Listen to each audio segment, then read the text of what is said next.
ताली बजाएंगे और यीशु मसीह के नाम की महिमा करें। की शक्तियों के अगेंस्ट यीशु के नाम से खड़े होते, चाहे बीमारी हो, चाहे कमजोरी हो, चाहे परीक्षा हो, या किसी भी प्रकार की बड़ी से बड़ी दिक्कत हो, बंधन टूटेगा। हालेलुया। हम किसी नाम के लिए नहीं, किसी शोहरत के लिए नहीं, किसी व्यक्ति को इज्जत देने के लिए नहीं, हम यहाँ पर जमा होते हैं मात्र यीशु मसीह को ऊंचे पर उठाने के लिए। और जब आप विश्वास से यहाँ पर बैठोगे, विश्वास कीजिए, परिस्थितियां बदलेगी, माहौल बदलेगा। खुदावंद ने अपने काम को शुरू कर दिया। ये जमीन सचमुच आशीषित जमीन है, ठीक है ना। ये जमीन सचमुच आशीषित जमीन है। जब आप यहाँ पर आ रहे हो तो ये सोच करने की, आज बुद्ध की आराधना हम यहाँ जाएं, आप ये सोच कर आओ कि प्रभु मैं तुझसे मिलना चाहता हूँ और मैं अपने घर में बदलाव को चाहता हूँ, मैं अपने जीवन में बदलाव को चाहता हूँ। बहुत उलझ गया है, बहुत ऐसा हो गया है कि शायद समझ में नहीं आ रहा है, लेकिन प्रभु आप सब सुलझा सकते हैं और ठीक कर सकते हैं। हालेलुया। उसके पास ताकत है, सामर्थ है। हमारी बुद्धि सीमित है, लेकिन उसकी बुद्धि अगम्य है। जितने जमीन और आसमान के बीच में अंतर है, उससे अधिक मेरे और आपकी, मेरे और परमेश्वर की बुद्धि में अंतर है। हम सोचकर रुक जाते हैं, हम हार कर ठहर जाते हैं और ये सोचते हैं कि शायद अभी नहीं तो जब परमेश्वर चाहेगा हो जाएगा। नहीं, कोई बाप कभी नहीं चाहता कि उसका बेटा दुखी हो, उसकी बेटी परेशान हो, उसके लोग दिक्कत में हो। जब हम इंसान होकर अपने बच्चों को खुश देखना चाहते हैं, परमेश्वर भी अपनी संतानों को, जिसे आपको उसने बनाया है, जो आप उसकी सबसे सुंदर संरचना हो, आपको वो दुखी नहीं देखना चाहता। बस इस इरादे से आया, पिता मैं आपसे मिलने आया हूँ, मेरे बनाने वाले प्रभु मैं आपसे मुलाकात करने वाला आया हूँ, और ये मेरा हाल है, ये मेरे जीवन का हाल है, ये मेरे घर का हाल है, ये मेरे कारोबार का हाल है, मेरी हर परिस्थिति का हाल है, वो ठीक करेगा। हालेलुया। लिखा है, जिन्होंने उसकी ओर दृष्टि की उन्होंने ज्योति पाई और उनका मुंह कभी काला ना होने पाया। आइए अपने स्थान पर खड़े होकर मिलकर हम लोग एक छोटे से कोरस को गाएंगे, एक गीत को जो हम सबको आता है, उसकी स्तुति करते हुए, उसको धन्यवाद देते हुए, क्योंकि वो महिमा के योग्य। और जैसे हमने आपको बताया, वरन वचन में भी लिखा है, वो इस्राएल की वरन अपने लोगों की स्तुति पर विराजमान होता। आप ये ना सोचे मेरी आवाज अच्छी है, मेरा सुर अच्छा है, बिल्कुल नहीं। आप ये सोचिए कि आप परमेश्वर के सिंहासन के सामने खड़े हैं और आप अपने पिता की महिमा कर रहे हैं। हालेलुया। उसे थैंक यू बोल रहे हैं। मिलकर गाएंगे परमेश्वर की महिमा में, प्रभु का धन्यवाद करूंगा, उसकी संगति में सदा रहूं। मिलकर गाएंगे। प्रभु का धन्यवाद करूंगा, उसकी संगति में सदा रहूंगा, साथ चलूंगा मैं जय जरूर पाऊंगा, साथ चलूंगा मैं जय जरूर पाऊंगा। प्रभु का धन्यवाद करूंगा, ना देगी मुझे दुनिया कभी भी कोई सुख और शांति आराम, ना देगी मुझे दुनिया कभी भी कोई सुख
हम्बल करेंगे, अपने आप को प्रभु के हाथों में सौंपेंगे। हम लोग इससे पहले कि खुदा के कलाम को सुने, अपने आप से इस बात को कहें, प्रभु आज वचन के द्वारा मुझसे बातें कर।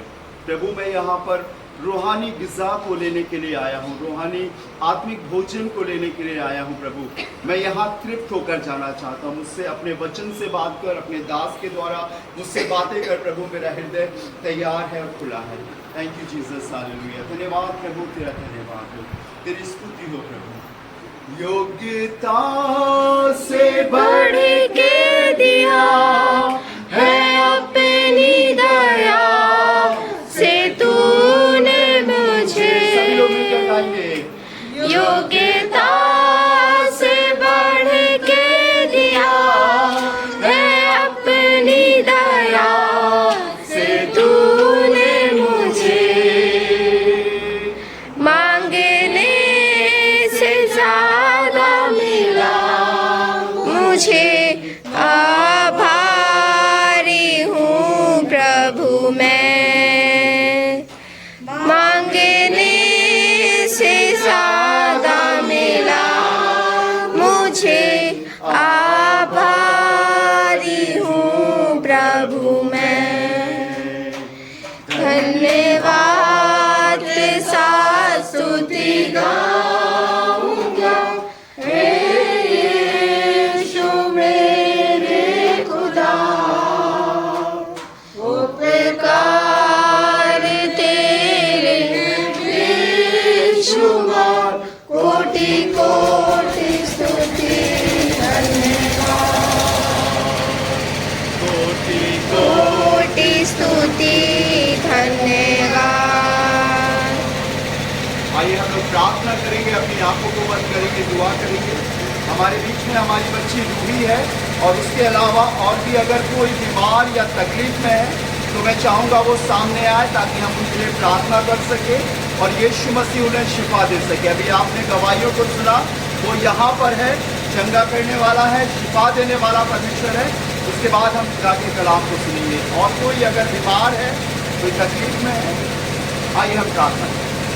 राजाओं के राजा, प्रभु के प्रभु, हम आपका धन्यवाद देते हैं, आपके अनुग्रह के लिए प्रभु, आपके होने के लिए धन्यवाद देते हैं। तेरे वचन में लिखा है कि उनके बीच में कोई रोगी ना होगा, मैं उन्हें इलाज करके उन्हें चंगा करूंगा। और हमारा इलाज यीशु तेरा लहू है, तेरा खून है। इससे बड़ी ताकत दुनिया में और कोई नहीं है प्रभु। बड़े विश्वास से प्रभु इस बच्ची को तेरे हाथों में सौंपते प्रभु। हम डॉक्टर की रिपोर्ट पर विश्वास नहीं करते, हम इस बात पर विश्वास करते हैं कि तेरे कोड़े खाने से हमें चंगाई मिली है खुदावन। हम ऐलान करते हैं, हम घोषणा करते हैं प्रभु शिफा की, और हम चाहते रूही यीशु के नाम के द्वारा कंप्लीट पूरी तौर से चंगी होने वाली हो सके प्रभु। इस बच्ची को तेरे लहू में छिपाता हूँ और चाहता हूँ सारी कमजोरियां आपके नाम से दूर हो, ये भली चंगी हो और यीशु तेरी महिमा में और आगे बढ़ सके। अपने परिवार के लिए, अपने माता पिता, अपने दादा के लिए, खुदावन घराने के लिए आशीष का कारण हो। अगर और भी कोई बीमार है प्रभु, तो आप उन्हें भी चंगा करना प्रभु। तेरे दास को, पास्टर जी को तेरे हाथों में सौंपते प्रभु। अपने कलाम से बढ़ जो वचन को हमारे बीच में बोलने जा रहे हैं प्रभु, वो हम सब के लिए आशीष का कारण हो सके प्रभु। सभी बातों में सारा आदर मैं आपको देते हैं प्रभु, यीशु के नाम से मांगते हैं, आमीन। हम लोग बैठ जाएंगे मेहरबानी।